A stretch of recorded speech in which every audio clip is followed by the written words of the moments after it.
Que s'est-il vraiment passé ce 18 août 2013 à Jouer-les-Tours alors que deux policiers effectuaient un contrôle au petit matin? Guylaine, la jeune femme visible sur cette vidéo, était jugée aujourd'hui pour violence sur un dépositaire de l'autorité publique. J'ai eu peur pour mon amie que les policiers interpellaient, dit-elle. J'ai paniqué. Je n'ai pas agrippé le policier, j'ai tapoté sur son épaule. La présidente du tribunal reprend. Pourquoi n'êtes-vous pas partie alors que votre amie avait décidé de coopérer avec la police?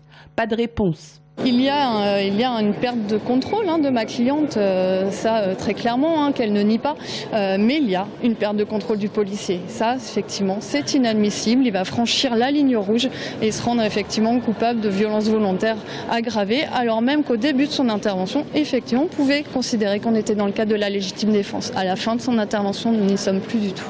À la barre également l'un des policiers, Loïc, que la défense a fait citer à comparaître pour violence aggravée.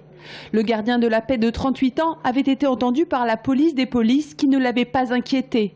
On parlait alors de légitime défense. Le policier estime ne pas avoir fait de zèle. J'ai agi selon les techniques licites qu'on nous enseigne. Je n'ai pas frappé cette femme au visage.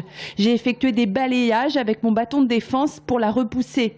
Mais cette femme était en furie. C'est le procès de la difficulté du travail de police, parce qu'on se rend compte que ces policiers qui se retrouvent en infériorité numérique, confrontés à plusieurs individus qui ne reculent devant rien, qui sont extrêmement agressifs, vivent vraiment une vie très difficile, une vie professionnelle très difficile.